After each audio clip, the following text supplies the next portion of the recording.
السلام عليكم حبايبي، كي دايرين؟ بخير؟ لاباس عليكم؟ نتمنى ان شاء الله تكونوا كاملين بخير وعلى خير، ونلقاكم هذا الفيديو على تمام الصحه والعافيه. مرحبا بكم معايا في نسماتهم اشرف وايمان. اليوم ان شاء الله غادي نحضر معكم تحليه كتجي رائعه بزاف وكتجي جديده وسريعه في التحضير وبمقادير بساط جدا. نتمنى ان شاء الله تنال الاعجاب ديالكم. تبعوا معايا الفيديو تعرفوا المقادير وطريقه التحضير. بسم الله على بركه الله، اللهم صل وسلم على حبيبنا المصطفى.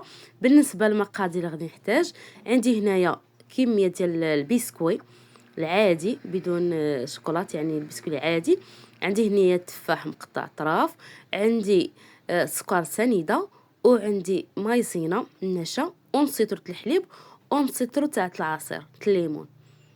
ندوزو لطريقه التحضير. في الاول درنا في كاسرونه نسيطرة تاع الحليب، كنضيفوا ليه تقريبا واحد 3 معالق ما عامرينش ديال النشا، وكنضيفوا ليه 2 معالق ديال السكر سنيده. بالنسبه للسكر كيبقى على حسب كل واحد وشحال كيبغي في الحلاوه، يعني نتوما كتحكموا. صافي هنا كنخلطوا الحليب مع المايزينا ومع السكر، كنخلطوهم حتى كيتخلطوا مزيان وعلى النار يعني متوسطه.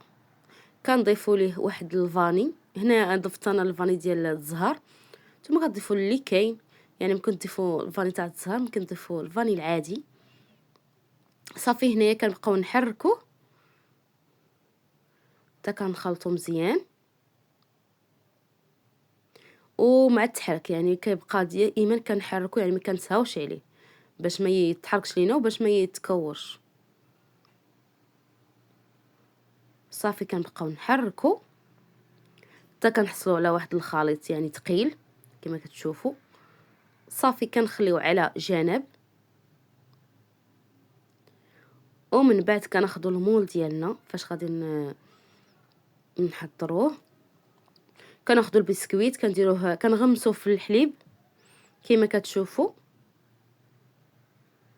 هاد الطريقه، باش هكا كنرطبوه باش يجي رطب. صافي حتى كنسالي الكميه اللي عندي،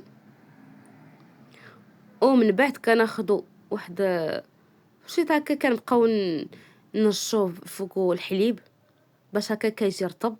صافي ومن بعد كناخذوا داك المايزينا اللي حضرت معكم، كنديروها من الفوق، كنكبوها على البسكويت وكنقادوها كنسرحوها، ومن بعد كندخلوه الثلاجه حتى كيشد في راسو. صافي كندخلها المجمد او يعني الثلاجه لتحت، يعني بحال في هذا الاثناء كناخذوا هذاك التفاح اللي قطعته هكا الطرف يعني رقاق، كنديروه في المقله، وكنضيفوا ليه 2 معالق كبار ديال السكر سنيده.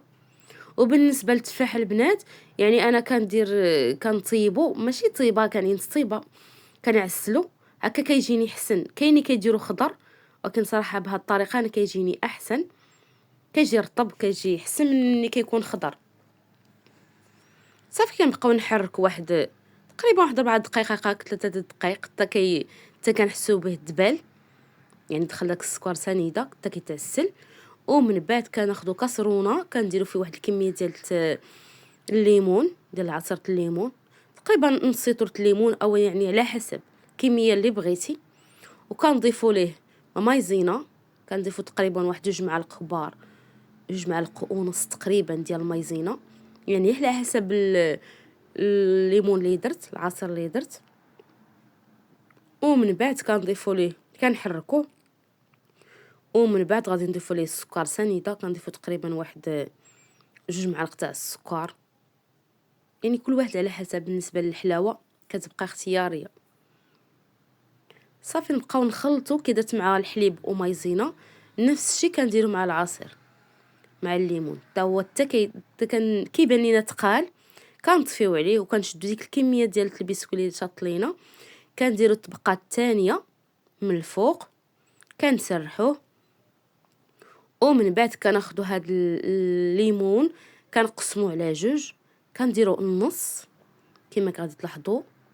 وبالنسبه لهاد التحليه البنات ممكن ديروها حتى في الكيسان، يعني الا بغيتوش ديروا هكا مول كبير كاين اللي كيديرها في الكيسان هكا تا هما كتجي زوينه وكتجي هكا لذيذه في السحور بالنسبه للناس اللي كيبغيو حاجه حلوه، او مور الفطور يعني في العشاء. كتجي رائعه بزاف وسهله في التحضير، ما كتاخذش مننا الوقت بزاف، وحتى المقادير ديالها بساط.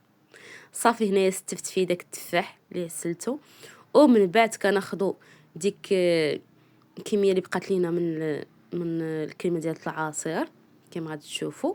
غادي نكبوها عليه من الفوق، ومن بعد غادي نسرحوها وندخلوها للثلاجه. وكما كتشوفوا يعني بعد ما صايبتها غادي ندخلها للثلاجه، تبقى فيه تقريبا واحد ساعه نص ساعه، يعني حتى كتشد مزيان وكتبرد مزيان. هنايا بعد ما كنخرجها بعد ما دخلتها الثلاجه تقريبا واحد ساعه، ساعه ونص تقريبا، يعني باش ما خليتيها في الثلاجه باش ما بردات، باش ما كتجي لذيذه. وهنايا غادي نقطع لكم واحد الطريف باش تشوفوا كيفاش كتجي صراحه لذيذه وبمقادير قلت لكم بساط جدا. نتمنى ان شاء الله هاد الاقتراحين الاعجاب ديالكم، وما تنساونيش من التشجيعات ديالكم والدعم ديالكم ولايكات والبارطاج مع الاهل والاصدقاء باش تعملوا الفائده ان شاء الله. وشكرا لكم بزاف بزاف على التشجيعات ديالكم، كنشكركم بزاف. وهنايا كما كتشوفوا غادي يبان لكم كيفاش كتجي، هي كتجي رائعه بزاف وكتجي لذيذه. نتمنى ان شاء الله تنال الاعجاب ديالكم وتجربوها